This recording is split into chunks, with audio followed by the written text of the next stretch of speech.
বিসমিল্লাহির রহমানির রহিম। সুপ্রিয় একাদশ ও দ্বাদশ শ্রেণীর শিক্ষার্থী, তোমাদের জন্য বাংলা দ্বিতীয় পত্রের সর্বশেষ ক্লাসটা নিয়ে আসলাম আমি, ফাতেমা আক্তার, প্রভাষক বাংলা, বিক্রমপুর আদর্শ কলেজ। এর আগে আমি সমাস থেকে তোমাদের আরো 5টি ক্লাস করেছি। সমাসের প্রত্যেকটি প্রকারভেদের উপরে ক্লাসগুলো হয়েছে। দ্বন্দ্ব সমাস, দ্বিগু ও অব্যয়ীভাব সমাস, তারপরে তৃতীয় ক্লাসে হলো কর্মধারয় সমাস, চতুর্থ ক্লাসে তৎপুরুষ সমাস, পঞ্চম ক্লাসে বহুব্রীহি সমাসের উপরে আলোচনা করেছি। আজকে ষষ্ঠ ক্লাস নিয়ে আসলাম। ষষ্ঠ ক্লাসে আমি সমাস নির্ণয়ের, তোমাদের বোর্ডে পরীক্ষায় আসে হলো সমাস নির্ণয় করো, এভাবে 5টা সমাস যদি ব্যাস বাক্য এবং সমাসের নাম লিখতে পারো তাহলে 5 নাম্বার। এটা তোমাদের ব্যাকরণের 4 নং প্রশ্নের উত্তরে থাকে। সেই সমাস নির্ণয়ের কিছু উদাহরণ দিয়েই আজকে আমি ক্লাসটা করার চেষ্টা করেছি।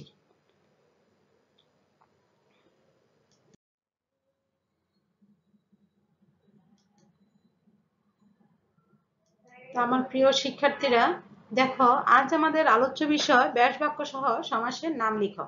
এটি তোমাদের ব্যাকরণের 4 নম্বর প্রশ্নে আসে। 1 নম্বর প্রশ্নে আসে উচ্চারণ থেকে, উচ্চারণের 5 নম্বর, মানবন্টন হলো 5। 2 নম্বর প্রশ্ন আসে বানান থেকে, বানানে 5।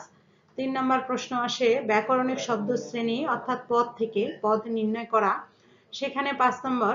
আর 4 নম্বরে ব্যাস বাক্য থাকে অথবা প্রকৃতি প্রত্যয় থাকে অথবা উপসর্গ থেকে একটা প্রশ্ন থাকতে পারে। তো এক্ষেত্রে তোমাদের 4 নম্বর প্রশ্নে ব্যাস বাক্য সহ সমাসের নাম লেখো, এভাবে যদি প্রশ্নটা আসে তোমরা লিখবে কিভাবে? দেখো তোমাদের লিখতে হবে এভাবে। প্রদত্ত শব্দ লিখবা, 3টা কলাম হবে তোমাদের খাতা। আর যারা এখন আমার সাথে ক্লাসটা করতে বসবে, খাতা কলম নিয়ে বসো, এখনই লেখো, আমার সাথে সাথে তোমরা লিখে যাও, তাহলে তোমাদের শেখা হবে। আর যারা আজকে প্রথম ক্লাস করতেছো তারা আমার সমাসের উপরে এর আগের 5টি ক্লাস করবে। আমি ডেসক্রিপশন বক্সে লিঙ্কগুলো দিয়ে দিব, তোমরা ওই 5টা ক্লাস করলে তারপরে এই ক্লাসটা করবে, তোমাদের কাছে সমাস নির্ণয় করা একেবারে ইজি মনে হবে। দেখো প্রদত্ত শব্দে তোমরা, তোমরা হলো সে ও তুমি, এটা দ্বন্দ্ব সমাস। তারপরে বিনা পানি, বিনা পানিতে যার, বহুব্রীহি সমাস।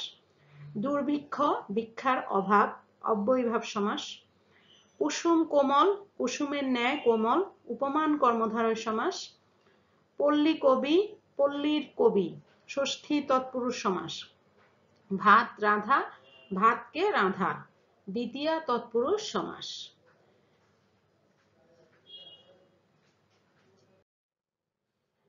তারপরে দেখো ষড় ঋতু, ষড় ঋতুর সমাহার, দ্বিগু সমাস। সমাহার সমষ্টি বা সমাহার থাকলে দ্বিগু সমাস হয়। তেপায়া, 3 পায়ার সমাহার, তেপায়া দ্বিগু সমাস। মোহ নিদ্রা, মোহ রূপ নিদ্রা, রূপক কর্মধারয় সমাস। অরুণ রাঙা, অরুণের ন্যায় রাঙা, উপমান কর্মধারয় সমাস। রাজা, রাজনীতি, রাজার নীতি, ষষ্ঠী তৎপুরুষ সমাস। তপবন, তপের নিমিত্তে বন, তপবন, চতুর্থী তৎপুরুষ সমাস। পকেটমার, পকেট মারে যে, উপপদ তৎপুরুষ সমাস। মন্দ ভাগ্য, মন্দ ভাগ্য যার, বহুব্রীহি সমাস। বিপত্নিক, বিগত হয়েছে পত্নী যার, বিপত্নিক, বহুব্রীহি সমাস। আমি চেষ্টা করেছি বোর্ডে যেগুলো আসছে সেখান থেকে কিছু শব্দ তোমাদেরকে দেখানোর, যে এভাবে বোর্ডে আসবে আর তোমাদেরকে এভাবে লিখতে হবে। 3টা কলামে, একটাতে প্রদত্ত শব্দ, আরেকটাতে হলো ব্যাস বাক্য, আরেক কলামে হলো সমাসের নাম। তোমাদের 5টা সমাস নির্ণয় করতে পারলে 5 নাম্বার। এখানে ব্যাস বাক্যতে আধা নম্বর, সমাসের নামের উপরে আধা নম্বর। তো ব্যাস বাক্যটা সুন্দর নির্ভুল ভাবে লিখতে পারলে আধা পাবে, সমাসের নাম বানানটা ভুল করবে না, বানান ভুল করলে সে আধা নম্বর চলে যাবে। আর যদি নির্ভুল ভাবে সমাসের নামটা লিখতে পারো আধা নম্বর। তাহলে 5টা নম্বর পাওয়া এখানে খুবই সহজ। শিক্ষার্থীরা দেখো আরো কিছু শব্দ। দেশান্তর, অন্য দেশ, নিত্য সমাস। নিত্য সমাসে আরো অনেকগুলো উদাহরণই আমি করিয়েছি। অন্য বাক্য, বাক্যান্তর, অন্য গ্রাম, গ্রামান্তর, অন্য যুগ, যুগান্তর, এগুলো নিত্য সমাস। অনতি বৃহৎ, নয় অতি বৃহৎ, এটি নয় তৎপুরুষ সমাস। অলস তন্দ্রা, অলস রূপ তন্দ্রা রূপক কর্মধারয় সমাস। এরকম মোহরূপ নিদ্রা মোহনিদ্রা রূপক কর্মধারয় সমাস। তারপরে বিষাদ রূপ সিন্ধু বিষাদ সিন্ধু রূপক কর্মধারয় সমাস। তারপরে শোক রূপ অনল শোকানল রূপক কর্মধারয় সমাস। তারপরে ক্রোধ রূপ অনল ক্রোধানল রূপক কর্মধারয় সমাস। ভবরূপ নদী ভবনদী রূপক কর্মধারয় সমাস। আমি অনেকগুলো করিয়েছি, তোমরা ক্লাসগুলো করলেই পাবে, পূর্বের ক্লাসগুলো করলে পাবে। যৌবন সূর্য যৌবন রূপ সূর্য রূপক কর্মধারয় সমাস। গণতন্ত্র গণের তন্ত্র ষষ্ঠী বিভক্তি র লোপ পেয়েছে, এর লোপ পেয়েছে, এটি ষষ্ঠী তৎপুরুষ সমাস। শিশু সাহিত্য শিশুদের জন্য সাহিত্য, এটার জন্য বা নিমিত্তার্থে চতুর্থী তৎপুরুষ সমাস। পঙ্কজ পঙ্কে জন্মে যা পঙ্কজ উপপদ তৎপুরুষ সমাস। কৃতাঞ্জলি কৃত অঞ্জলি যার বহুব্রীহি সমাস। গলাগলি গলায় গলায় যে মিল বৈতিহার বহুব্রীহি সমাস। বাক্যান্তর অন্য বাক্য নিত্য সমাস।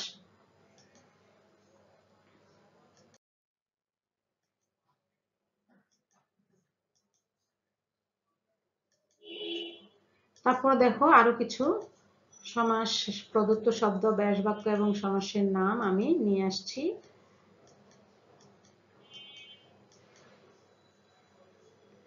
এই যে উপজেলা ক্ষুদ্র জেলা অব্যয়ভাব সমাস। আমরা সে তুমি ও আমি দ্বন্দ্ব সমাস। সহোদর সমান উদর যার বহুব্রীহি সমাস। দম্পতি দম দম শব্দের অর্থ জায়া জায়া মানে স্ত্রী ও পতি দম্পতি দ্বন্দ্ব সমাস। তেপান্তর তিন প্রান্তরের সমাহার দ্বিগু সমাস। লোক ভয় লোক থেকে ভয় পঞ্চমী তৎপুরুষ সমাস। ছায়া তরু ছায়া প্রদানকারী তরু মধ্যপদলোপী কর্মধারয় সমাস। আয়কর আয়ের উপর কর মধ্যপদলোপী কর্মধারয় সমাস। হাসাহাসি হাসতে হাসতে যে ক্রিয়া ব্যতিহার বহুব্রীহি সমাস। গ্রামান্তর অন্য গ্রাম নিত্য সমাস। এভাবে আমি সমাস নির্ণয়ের উপরে সমাসে বোর্ডে যেগুলো আসে সেগুলো প্র্যাকটিস করলে অনেকগুলো ক্লাস করতে পারবো, কিন্তু এত ক্লাস করা কি আর সম্ভব? তোমরা কি করবে, বোর্ডে যেগুলো আসছে আমার সমাসের আজকে নিয়ে 6টা ক্লাস, এই 6টা ক্লাস করে সব ক্লাসগুলো খাতায় লিখে লিখে করবে। তারপরে তোমরা একটা বই সহযোগিতা নেবে বা একটা টেস্ট পেপারের সহযোগিতা নিয়ে বোর্ডে যেগুলো আসে সেগুলো নিজেরা প্র্যাকটিস করবে। কোনো সমস্যা হলে আমাকে কমেন্ট বক্সে কমেন্ট করতে পারো, মেসেঞ্জারে কল দিতে পারো, ডাইরেক্ট কল দিতে পারো, তোমরা আমার সহযোগিতা পাবে, আমি বুঝিয়ে দিব যদি কোথাও কোনো সমস্যা। আমার ক্লাসগুলো করলে সমস্যা হওয়ার কথা না, তারপরেও যদি সমস্যা হয় আমাকে মেসেঞ্জারে নক দিবা বা কমেন্টস বক্সে কমেন্ট করে দিবা, আমি আনসার দেবো ইনশাল্লাহ।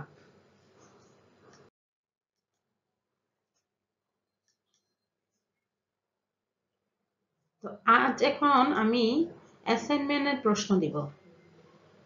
অ্যাসাইনমেন্ট প্রশ্ন এই যাবৎ বাংলা দ্বিতীয় পত্রে আমি অনেকগুলো ক্লাস করেছি, উচ্চারণের উপরে, বানানের উপরে এবং সমাসের উপরে।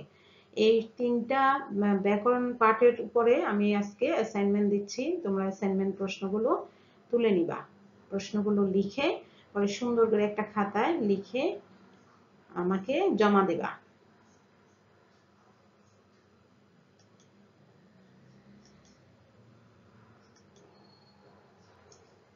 প্রতিটা প্রশ্নের মান 2.5 করে দিয়েছি।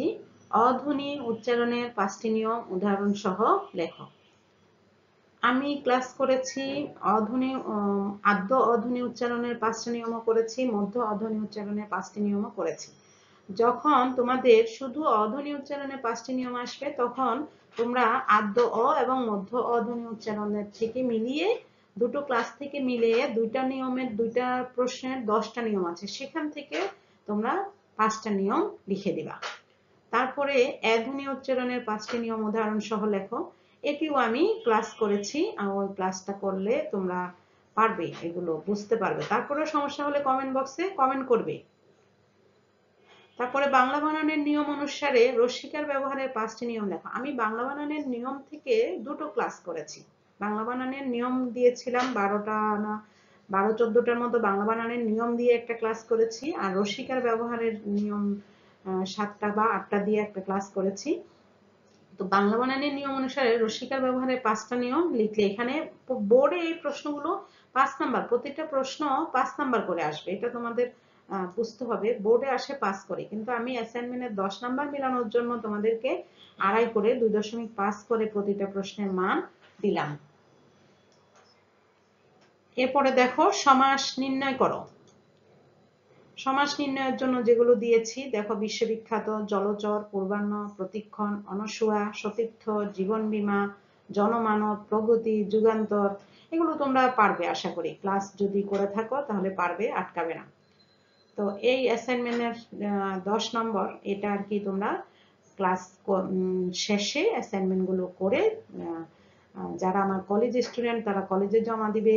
আর যারা ইউটিউবে দেখো, তোমরা যদি কেউ করতে চাও করে আমাকে ছবি তুলে কমেন্ট বক্সে দিতে পারো, আমি তোমাদেরও খাতা দেখে দিব। তো প্রিয় শিক্ষার্থীরা, আজ এ পর্যন্তই। পরবর্তী ক্লাস নিয়ে আবার আসবো ইনশাল্লাহ। ধন্যবাদ তোমরা এতক্ষণ আমার সাথে যারা ছিলে সবাইকে।